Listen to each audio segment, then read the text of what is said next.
이것을 묘사하십시오.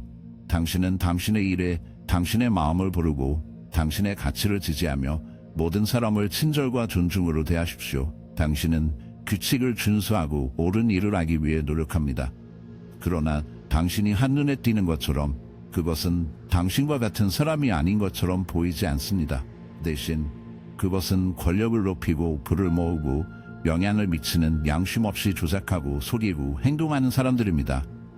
당신은 무자비한 지도자, 날카로운 기업가 및 자신의 영역에서 번성하는 윤리에 무관심한 개인을 목격합니다. 한편 정직과 미덕의 원칙에 집착하는 사람들은 종종 자신의 선하심에 냉담한 것처럼 보이는 세상에서 감과되는 어려움을 겪고 있습니다.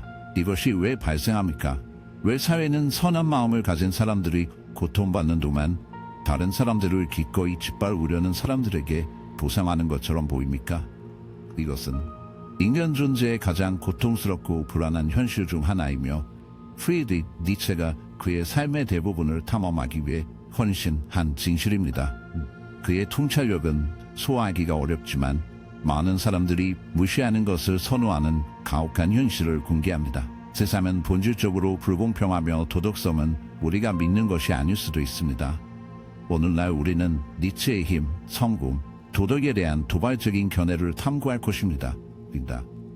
그의 생각은 선과 악에 대한 우리의 개념, 공정성과 정의, 그리고 세상의 기본 역학에 도전합니다. 이 대화의 결론에 따라 당신은 종종 우리 중에서 가장 합당하지 않은 것으로 보이는 세상에서 번창한다는 것이 진정으로 무엇을 의미하는지에 대한 깊은 다른 관점을 얻게 될 것입니다. 그러나 가장 유쾌한 통찰력은 결국 기다리고 있으며 이 용서할 수 없는 세상에서 자신을 어떻게 인식하는지 당신의 결정 및 당신의 역할을 영원히 바꿀 수 있습니다. 처음에는 가혹한 진실에 직면해야 합니다. 삶은 공정성이나 도덕의 이상을 고수하지 않습니다. 그것은 본질적으로 선을 보상하지 않습니다. 오히려 그것은 권력을 휘두르는 사람들을 선호합니다. 눈에 띄는 사람들은 종종 미덕에서 벗어나지 않고 이 잔인한 게임의 무언의 규칙을 마스터했기 때문입니다. 니체는 도덕이 보편적인 진실이 아니라 역사 전반에 걸쳐 기존의 힘역학을 조작하고 지지하기 위해 단순한 도구라고 주장했다. 이것은 우리를 니체의 가장 인상적이고 논쟁적인 개념 중 하나인 권력에 대한 의지로 만듭니다.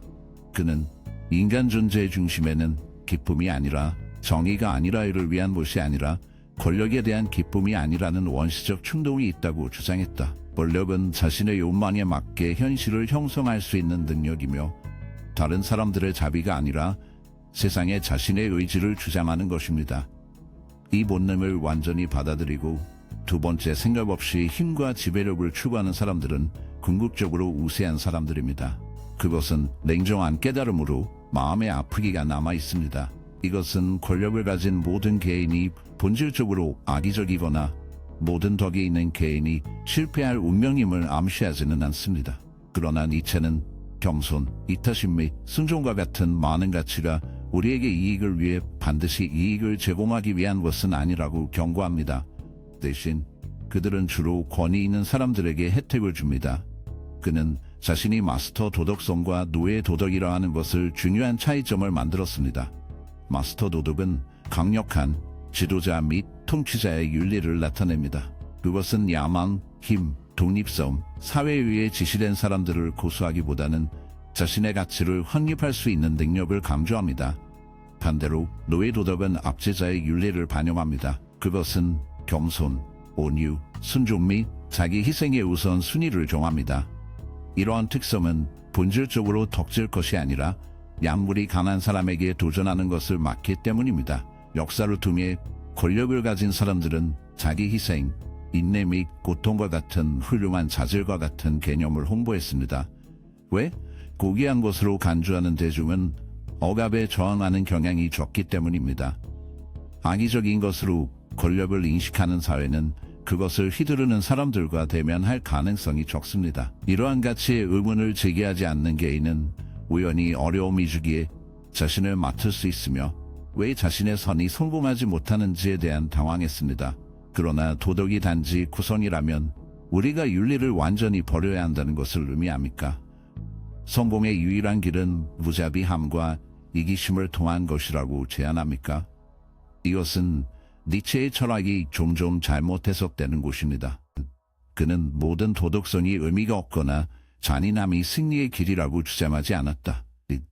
대신 그는 우리에게 도덕의 건축가들과 대면하고 특정 가치가 왜 존경받는지에 의문을 제기하고 그들이 진정으로 우리의 이익을 위해 봉사하는지 또는 단순히 우리의 준수에 번창하는 사람들의 힘을 지지하는지 숙고하기 위해 대담했습니다.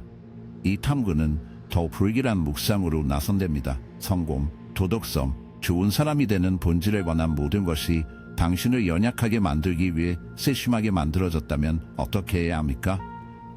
도덕의 구조가 당신을 사슬로 유지하기 위해 짜여진다면 우리는 다음과 같이 묻습니다. 누가 이 뒤틀린 디자인의 보상을 거두는가? 개인이 권력을 찾는데 흔들리는 영역에서 누가 번성하고 잃어버리고 당황하게 하는 규칙에 의해 쇠약합니까? 이것을 풀려면 우리는 니체의 전통적인 도덕성에 대한 비판을 탐구해야 합니다. 그는 대부분의 도덕적 틀, 특히 종교적 교리와 사회적 규범의 가파른 틀이 강력한 것을 정복하는 수단으로 무력에 의해 위조되었다고 주장했다. 이것은 겸손, 순종 및 자기 부정과 같은 특성을 존중하는 교리인 그가 노예 도덕이라고 불리는 것을 캡슐화합니다. 노예의 도덕성은 대중에게 고통을 고귀한 것으로 보고 다른 뺨을 선덕으로 바꾸고 권력 추구를 죄로 간주하기 위해 대중을 교리시킨다. 그러나 니체는 이것을 심오한 속임수, 진실을 가리는 어두운 베일로 인식했습니다. 는 세상을 그들의 욕망으로 만들 수 있는 능력을 가진 사람들이 약한 사람들이 확립한 도덕적 규범에 의해 제한되어서는 안 된다는 견해를 가졌다. 대신 그들은 진정한 잠재력을 인식하고 전통적인 도덕의 경계에서 자신을 해방시켜야 합니다. 이 관점은 우리를 니체의 가장 영향력 있고 논쟁적인 아이디어 중 하나인 유버맨츠 또는 오버맨으로 이끌어줍니다. 그는 새로운 유형의 인간을 상상했으며 이는 전통적인 도덕의 경계를 초월하는 한 사람은 사회적 가치를 수동적으로 받아들이지 않고 대신 자신의 단조를 하는 것을 상상했습니다. 오버맨은 반드시 폭군이나 짐승일 필요는 없습니다. 오히려 그들은 도덕성의 환상을 넘어서서 그들의 힘, 야망 및 창조적 잠재력을 완전히 받아들인 개인입니다. 그러나 이것은 실제적인 용어로 무엇을 의미합니까? 성공하기 위해서는 무자비하고 다른 사람들을 짓밟아야 한다는 것을 의미합니까? 별말씀으로 니체는 악이나 잔인함을 옹호하지 않았다. 오히려 그는 사람들이 위대함을 위해 노력하는 것에 대해 죄책감을 느끼지도록 격려했습니다. 그는 사람들이 자신의 욕망, 야망, 성공에 대한 부끄러움을 흘리기를 원했습니다. 이를 반영하십시오. 역사상 가장 영향력 있는 사상가, 혁신가 및 리더들이 그 일을 했습니다. 자연은 사악하거나 잔인하지 않아야 한다고 제안하고 있었지만 오히려 위대함을 추구하기 위해 죄책감을 멈추어야 합니다. 그는 개인이 자신의 욕망, 야망 및 열망을 수치심 없이 받아들이도록 목표로 삼았다. 이를 반영하십시오. 역사상 가장 영향력 있는 사상가, 혁신가 및 리더 중 다수는 확립된 규칙을 준수하지 않고 성공을 거두었습니다. 그들은 영향을 미치기 위해 승인을 기다리지 않았습니다. 대신 그들은 주도권을 잡고 전통적인 지혜에 도전했으며 사회적 기대에 부합해야 한다는 개념을 기각하고 자신의 길을 개척했다. 이 구별은 자신을 해방시키고 자신의 표준에 따라 성공을 재점유하는 사람들로부터 투쟁에 남아있는 사람들을 분리시키는 것입니다. 그러나 이 여정에는 심리적 장애물이 많이 있습니다. 어린 나이부터 대부분의 개인은 자신의 잠재력을 두려워해야 합니다. 그들은 더 많은 것을 원하고 탁월한 것을 목표로 하고 다른 사람들보다 자신을 높이고 싶어하는 죄책감을 느끼는 법을 배웁니다. 니체는 이 죄책감이 의도적으로 사람들이 자신의 능력을 실현하지 못하도록 의도적으로 주입되었다고 주장했습니다. 그는 그것을 정신적 속박의 한 형태로 보았습니다. 자신의 경험에 대해 잠시 시간을 내십시오. 다른 사람들의 의견에 대한 걱정에서 행동하는 것을 얼마나 자주 망설였습니까? 오만한 것으로 인식될 두려움에 대한 야망을 얼마나 자주 최소화했습니까? 자신을 우선 순위를 정하는 것이 잘못되었다고 생각했기 때문에 얼마나 많은 기회를 놓쳤습니까? 이것들은 노예의 도덕의 표현으로 자신의 힘을 완전히 수용하지 못하게 합니다. 그러나 핵심 요점은 다음과 같습니다. 니체는 모든 사람이 오버맨이 되기를 갈망할 수 있다고 생각하지 않았습니다. 그는 대부분의 개인이 자신의 한계를 피할 수 없을 것이라는 것을 매우 분명히 알았습니다. 그는 대다수가 자기 의심을 주기에 남아있을 것이라고 주장하면서 다른 사람들에게 옳은 일, 무엇이 잘못되었는지, 어떻게 살아야 하는지 정리하기 위해 의지할 것이라고 주장했다. 소수의 사람들만이 그들에게 놓인 환상을 거부하고 자신의 길을 개척하기 위해 용기를 가지고 있습니다. 이것은 부과된 도덕에서 자신을 해방시키는 것이 단순한 일이 아니기 때문에 진정한 도전이 시작되는 곳입니다. 그것은 당신이 가르치고 진실로 받아들인 모든 것을 철저히 조사해야 합니다. 그것은 세상이 그것에 대해 조언할 때에도 차별적으로 서서 대다수를 반대하고 자신의 힘을 받아들일 것이라는 두려움에 직면하는 것을 포함합니다. 가장 심오한 통찰력은 아직 오지 않았으며 힘, 도덕 및 성공에 접근하는 방식을 근본적으로 변화시킬 수 있습니다.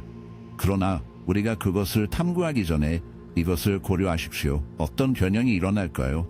어떤 한계가 사라질까요? 죄책감, 망설임 또는 심판에 대한 두려움이 없다면 무엇을 성취할 수 있습니까? 그들은 대부분의 개인이 감히 대면하지 않는 불안한 질문입니다. 권력을 부패한 힘으로 간주하기 위해 조절되었으며 위험한 실체는 포용보다는 기피해야 합니다. 그러나 니체는 이 두려움의 베일을 뚫습니다. 그는 권력이 본질적으로 악의적이지 않다고 주장한다. 그것은 단지 중력이나 불처럼 자연적인 원시 힘입니다.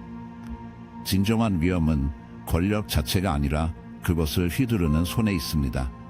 더 차갑게 권력의 본질을 파악하지 않는 사람들은 맹목적 복종에 찬성하여 그것을 피하는 사람들은 그렇지 않은 사람들의 꼭두각시가 될 수 있습니다. 이것이 우리 중에서 가장 불길한 사람들이 종종 정상으로 올라가는 이유입니다. 그들은 권력을 장악할 권리를 의심하는 소중한 순간을 낭비하지 않습니다. 그들은 추구에 흔들리지 않습니다. 그들은 어두운 야망에 대해 사과하지 않습니다. 대조적으로 덕질투쟁은 무능력으로 인한 것이 아니라 주저하고 원시 본능을 억제하고 수축시키고 그들을 구속하는 질식 규칙에 순종하도록 조절되었기 때문입니다. 그러나 해방의 길이 존재합니다. 자연은 도덕의 완전한 포기를 요구하지 않습니다. 오히려 그것은 우리 자신의 위조, 두려운 사회에 의해 부과된 중공 가치를 거부하기 위해 우리를 유혹합니다. 유범에는 사회적 승인의 필요성으로 인해 심판을 두려워하지 않고 자신의 원칙을 개척합니다. 그들은 그림자 속에서 자신의 운명을 형성하여 존재의 무게를 받아들입니다. 이것은 대부분의 영혼이 흔들리는 곳입니다. 그들은 머무르고 허락을 기다리고 있습니다. 그들은 다른 사람들에게 자신의 운명을 통제할 권리를 부여할 것을 바라봅니다. 그러나 자연의 디자인의 끔찍한 진실은 이것입니다. 구주는 당신을 위해 오지 않을 것입니다. 아무도 자신의 힘을 받아들일 권한을 부여하지 않을 것입니다. 당신이 기다리기로 선택하면 당신은 끝없는 무활동 사이클에 자신을 갇히게 됩니다. 오늘 세상의 시선을 돌리십시오. 가장 큰 영향력을 행사하고 전체 산업을 재구성하는 역사의 연대기에 자신의 이름을 새긴 개인은 항상 가장 현명하거나 가장 덕이 아닙니다. 그들은 어두운 힘의 역학을 파악하는 사람들입니다. 그들은 삶의 게임이 대중을 구속하는 것과 동일한 규칙을 준수함으로써 이기지 않는다는 것을 이해합니다. 그것은 말하지 않은 법을 해독함으로써 정복됩니다. 이 불길한 진실 중 하나는 권력이 부여되지 않고 압수된다는 것입니다. 아무도 투쟁 없이 영향력, 성공 또는 권위를 포기하지 않습니다. 미덕을 보상하는 정당한 시스템을 기다리는 사람들은 결코 구체화되지 않는 신기루에 자신을 발견할 것입니다. 자연은 오랫동안 이 진리를 속삭이면서 사람들에게 악의 행동이 아니라 자기 창조의 수단으로서의 내면의 힘을 깨우라고 촉구했다. 그러나 그러한 숙달의 길은 위험에 처해 있습니다. 그것은 가장 부족한 것을 요구합니다. 불편함을 견딜 수 있는 용기. 니체는 진정한 성장, 진정한 변화가 투쟁의 깊이에서 나온다고 그는 삶의 고통이 없어야 한다는 개념을 기각했다. 오히려 그는 힘을 단조하는데 필수적인 요소로 고통을 인식했습니다. 역경과 대면하는 것은 조수와의 싸움을 통해 진정한 힘을 키우는 것입니다. 그러나 현대 세계는 다른 교리를 설교합니다. 그것은 편안함이 궁극적 인상이라고 속삭입니다. 우리는 어떤 비용으로든 고뇌에서 도망쳐야 한다. 이 사고방식은 취약성의 웹에서 약해집니다. 니체는 고통을 피해서는 안 된다고 주장했다. 활용해야 합니다. 각 재판, 모든 좌절, 모든 고통스러운 순간은 본질을 연마하고 의지를 연마하고 훨씬 더 강력한 무언가로 올라갈 수 있는 기회입니다.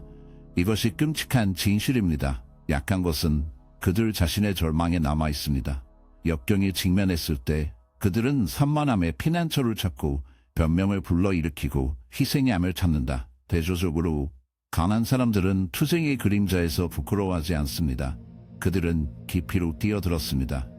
그들은 모든 어려움이 그들의 변형의 촉매라는 것을 이해합니다. 이 뚜렷한 현실은 냉담한 통찰력을 나타냅니다. 일어나는 사람들과 고민하는 사람들 사이의 틈은 단순히 재능이나 지성의 문제가 아닙니다. 그것은 고통과의 관계에 있음. 우리 중 가장 불길한 사람은 종종 다른 사람들이 가기를 두려워하는 것을 밝기 때문에 종종 번성합니다. 그들은 위험을 받아들이고 대담한 선택을 하고 고통을 견뎌냅니다. 한편 덕이 있는 언어는 정당한 세상이 그들의 선하심을 보상할 것이라는 환상, 단지 환상으로 남아있는 세계입니다. 그래서 냉담한 질문이 있습니다. 우리 어떤 길을 선택하시겠습니까?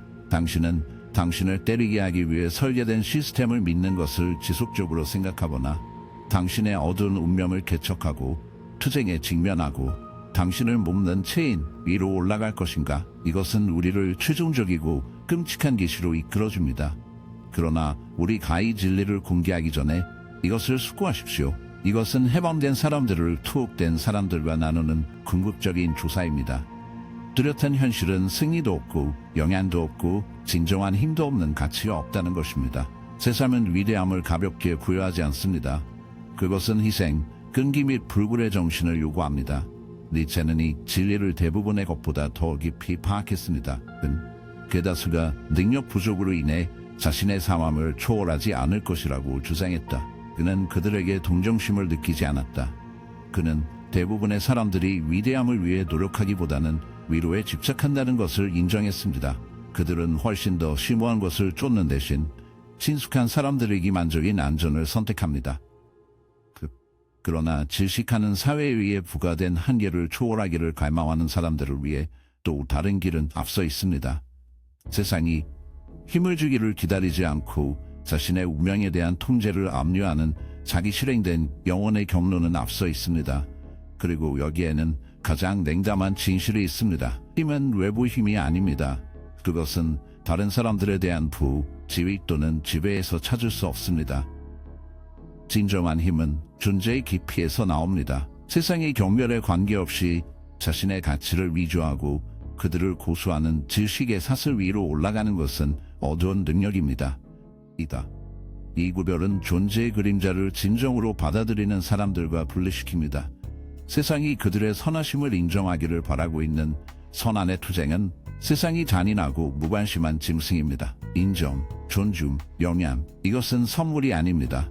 그들은 끊임없는 행동과 부과된 한계의 도전에서 태어난 어려운 트로피입니다. 니체의 철학은 세상을 볼 수 있는 렌즈가 아닙니다. 변태에 대한 요구입니다. 그것은 당신을 연약하게 만들고 항상 당신의 영혼의 그림자 안에 숨어있는 힘을 되찾는 신념을 산산조각 내게 합니다. 그렇다면 이것이 당신에게 무엇을 의미합니까? 이것은 정의, 공정성 또는 세상이 당신의 가치를 인정하기를 기다리는 것이 궁극적으로 무의미하다는 것을 암시합니다. 개인적인 변화에 관한 것입니다. 그것은 당신을 무력을 유지하고 항상 당신의 힘을 되찾는 신념에서 벗어나는 것을 포함합니다. 그렇다면 이것이 당신에게 무엇을 의미합니까? 그것은 당신이 무언가를 원한다면 당신은 속임수나 악의를 통해서가 아니라 자신의 능력에 대한 믿음이 없는 믿음을 가지고 그것을 받아들일 준비를 해야 한다는 것을 나타냅니다. 그것은 투쟁을 두려워하는 것이 아니라 정복할 무언가로 보는 것을 의미합니다. 여기에는 장애물을 밀고 유죄 판결에 확고한 서 있는 다른 사람들의 기대에 의해 선념을 거부하는 것이 포함됩니다. 종종 가장 파렴치한 사람들은 본능적으로 이것을 이해하기 때문에 성공합니다. 그들은 결정적으로 행동하고 기다리지 않습니다. 그들은 자신감을 가지고 전진하며 권력은 그것을 추구하는 사람들에 의해 주관된다는 것을 알고 있습니다. 그러나 성공을 달성할 뿐만 아니라 지속적인 영향을 미치는 진정한 탁월한 개인은 권력에 대한 이해를 목적의 감각으로 통합하는 사람들입니다. 선택은 당신과 함께 있습니다. 당신은 당신을 줄이려는 규칙에 따라 계속 살 수 있거나 그것을 초월할 수 있습니다. 승인을 기다리거나 자신의 미래를 책임질 수 있습니다. 궁극적으로 당신이 인생에서 할 수 있는 가장 위험한 일은 당신 안에 있는 힘을 부정하는 것입니다. 그래서 나는 당신에게 묻습니다. 당신은 일어나시겠습니까? 아니면 당신이 아는 사람들의 그림자에 머물 것인가? 이것을 고려해 주셔서 감사합니다.